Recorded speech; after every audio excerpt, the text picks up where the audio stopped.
Hi, my name is Nick, and this is my November reading wrap up. I read 8 books in the month of November, which is pretty standard for me. Also, if I sound nasally, it's because I'm sick, so it is what it is. Yeah, I read 8 books in the month of November. I didn't love all of them, but I did love some of them. I'm excited to tell you about them. So let's just get into it.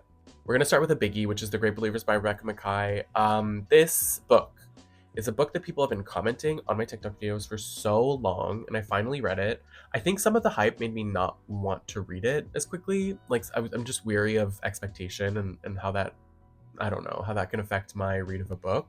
Um, but this was really great. I really did love it, which is very interesting given the fact that don't usually love AIDS related media. Um, I find that most of the times it feels like sensationalism or sort of the same story that we're getting told over and over again. But this felt new and fresh and different, and really real, and doesn't like feel overly dramatic or traumatic. So yeah, it was really great. The story is split into two POVs, and they trade off back and forth. The first is in 1980s in Chicago, as AIDS is like going through the city, which is interesting because it's not New York or San Francisco. It's like this other hub of a city, and like what does that look like for the news, the media, like reaching them, if as the virus has been in other places before. So that was really interesting. And then the second POV is 2015 in Paris, and it's the sister of one of the people in the first POV, one of the like core friend group, as she's looking for her daughter in Paris. And a lot of people have said that the second POV isn't as interesting. There's not as much like to it, which I can agree with to a certain extent. But I think the second POV is integral to this story, and what made me like it as like an AIDS narrative is because it cements survival as an integral part of the AIDS narrative. I feel like I just said the same thing over and over again, but essentially it's like survivorhood. Like, what does that look like? What does surviving look like and feel like 30 years down the line? That's so fascinating to me, and I think made this story, yeah, feel less sensationalist, and more complete. All of these characters are like rich and full, and their experiences are so interesting, and they really run the gamut on diagnosis and like experience with like what it feels like to go through this crisis. Um, and then afterward, like it's just so well done and feels really complete and feels like so respectful of that time, and of the people who were affected by it. That yeah, I have no choice but to love this book. It was so well written, so beautiful. Definitely like a contender for one of my favorite books this year. Fathers and Fugitives by S.J. Nade is a book that's maybe a victim of the marketing logline being sort of not exactly what you're going to get from the book, which is unfortunate. But I did enjoy it to a certain extent. Let's just get into it. This book is sold as a story of a journalist who's living in London, and then he reconnects with his like dying father, whose final wish is for his son to reconnect with his family in South Africa. Um, but really, what you're getting is like this story of this like middle-aged journalist living in London who is sort of like trying to figure out what the point of everything is. Like, it's so bleak. This story is like stale in such an interesting way, that I enjoyed how stale it was. I felt completely like wrung out after reading this, which was interesting, but it like didn't always work. You do end up getting like a little bit of the relationship with the father, tiny bit. That's like 3 pages out of this whole thing, which I wish it was longer. It's split into 5 parts. It's like 5 big chapters, um, and they're all really different. They're like light years apart, literally years apart in the story. They don't necessarily follow each other in a specific way.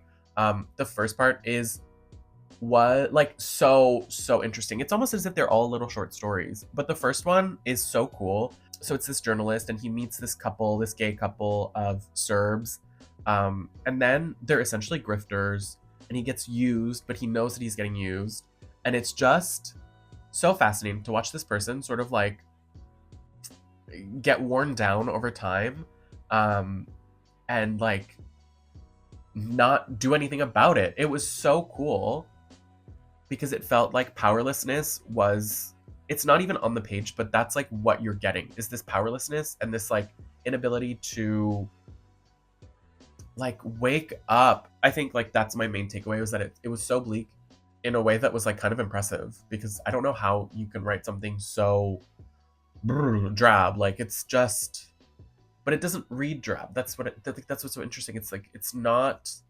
boring, yet it feels so gray and like ugh. Yeah. Model Home by River Solomon is a book I was so excited about. I pre-ordered this, paid full price, like hardcover. I haven't bought a hardcover in so long, like new. Um, this book is sold as a haunted house reimagined kind of story. And I think that's like a disservice to the actual book. That's the marketing logline. Again, like we are falling for it. Because that's not really what you get. In reality, the story is about trauma, in so many different ways, fascinating ways, might I add.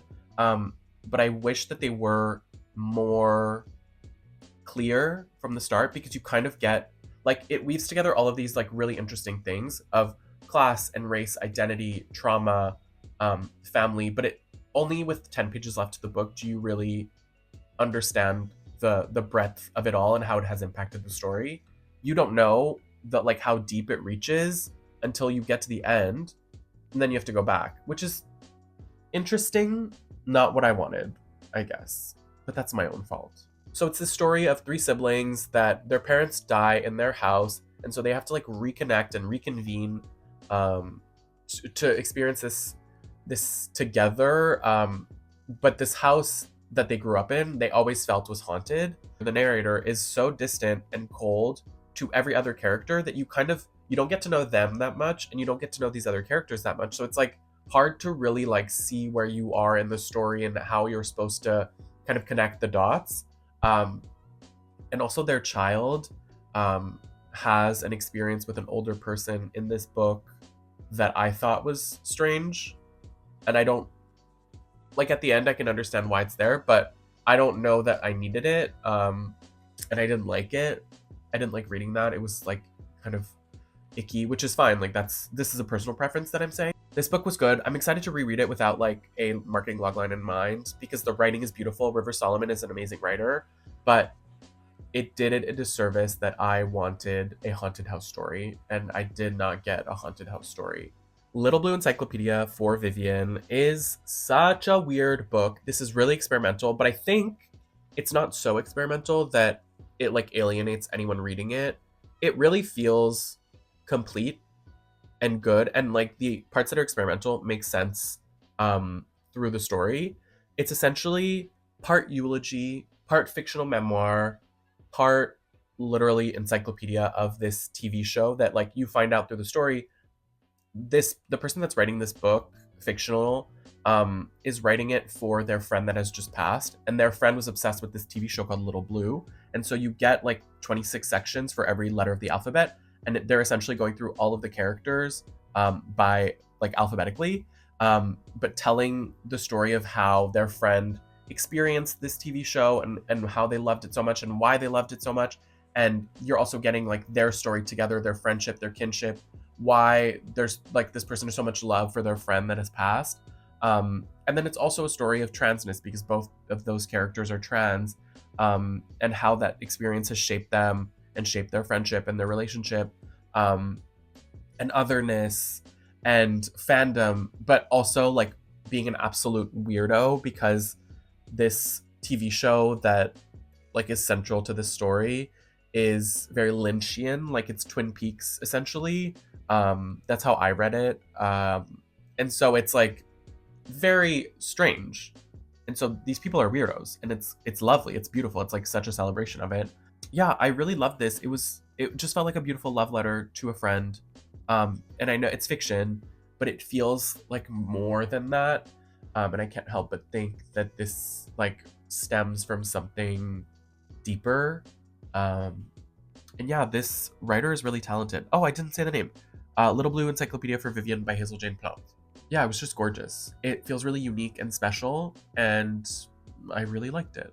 Rebecca by Daphne du Maurier is a classic gothic story from the 1930s, I think 39 or 38. Um, and it's so good. It feels like an old game of Clue. It feels a little bit Agatha Christie. It's like a mystery that keeps like shifting and becoming something else. Essentially, it's the story of this young woman who's like down on her luck, and then she meets a rich widower who marries her, brings her to a seaside estate where she will live. And when she gets there, she realizes that his late wife, Rebecca, her ghost, not literal, is everywhere. Like everyone that she meets, the house feels like it's still has like remnants of her, and she can't escape it. And then it turns into a mystery, and it builds in a really interesting way. I just really liked it, and it feels like a super wintry read to me. I'm definitely gonna read it next winter. It's about morality and like who gets to be good and who gets to be right, and like when is wrong right and when is right wrong. I don't know. That doesn't even make sense, but it really is so interesting the way that each character deals with morality and being morally gray. And it's really well done. Like so gorgeous. I wonder if I want to read more from Daphne du Maurier. I'll look into the rest of her books because very, very well written, like gorgeous. Just, yeah. What a fun classic. Bury Your Gaze by Chuck Tingle is a book that has been recommended to me quite a bit. I usually go into bookstores and ask if they have any recommendations for queer horror, just because I feel like I know them all, and I like as soon as I see a new one, I'm like so interested. And I can see why this keeps getting recommended to me, but this isn't like necessarily my kind of horror that I wanted. I love slashers, and I love when it's like bright and loud and like bold. But for some reason, this is doing all of those things and like doesn't really work for me in the end. I still enjoyed it and I still like read it. Would I have finished it if I wasn't like at a cottage and this was the only book I had to read? I'm actually not sure, and I'll tell you why. Because like 75% of the way through, you realize that, oh, it turns out it's actually AI. Like the big bad is AI, which I don't like. The story is about a screenwriter working in Hollywood, and he's pretty successful, and he's being cornered by his network or studio to kill his main characters. He doesn't want to do it. And then his old characters that he's written are coming to life to kill him. And it turns out that those are all like happening because of AI. And that is not, again, like I'm not a fan of the way that AI like comes and essentially explains away all of these weird things that are happening. But I think it's interesting to talk about AI from the perspective of a studio, and like what does it look like if we let AI run rampant and like bring people back from the dead, you know, and like have people on screen who are just holograms. Like that's interesting. But overall, like for this book didn't really work for me. I don't know that I'm like drawn to read any more of it. It really feels like a Netflix style horror movie as a book. And that's not derogatory. I do like those movies, but it's not what I gravitate towards for literature and for a book. So yeah. If Beale Street Could Talk by James Baldwin is the 5th installment in my Year with Baldwin, which is a series that I'm doing this year where I'm reading every single James Baldwin novel. And this is a new favorite.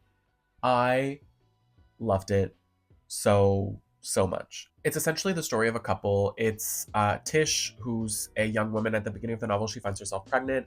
And Fonny, her fiance, who at the beginning of the novel finds himself in jail for a crime that he did not commit. And then the rest of the story is tells the story of their love, their families, and like their experience with the criminal justice system in America in the 70s as Black people. Having read every single James Baldwin novel up to this point, it's really interesting to see him do something different and do it really successfully. Most of his novels are concerned with masculinity and manhood and the experience of being a man in America and how that intersects with race and sexuality. And there is some of that in here, but mostly this book is about women, and it centers women, all sorts of women, like very nuanced experience of being a woman. being a daughter, being a sister, being a mother, um, like soft and hard and smart and like just all of these different kinds of women. And it's done so well. I was floored. Um, I just really, really love this book. You follow this court case, which makes it really, really easy to read and like go through. It's small. It's smaller than most of his other novels, um, but because it's James Baldwin, like it talks about so much else. It talks about like police relations. It talks about being black and brown and an immigrant in America in the 1970s and what that looks like. Um, it's about family and shame. There's just so many different things, and they're all so well done. But like the through line is this love and this relationship between the two characters. Like this was pitched as a love story, and that's what it is, but you get so much more because it's like James Baldwin's stamp and his like cultural impact is still felt even though he's telling like a love story, which is so cool and so great. And yeah, I just really love this. Even if you've read or even if you've seen the movie, I recommend reading this because it was just so great and it's really short and it's just James Baldwin is a genius. Bluets or Bluet by Maggie Nelson is impossible to describe. In very classic Maggie Nelson fashion, I have no words for this book. It's kind of a memoir. It's like beautifully lyrical. It's sort of poetry, and it's completely unlike anything else there is or was.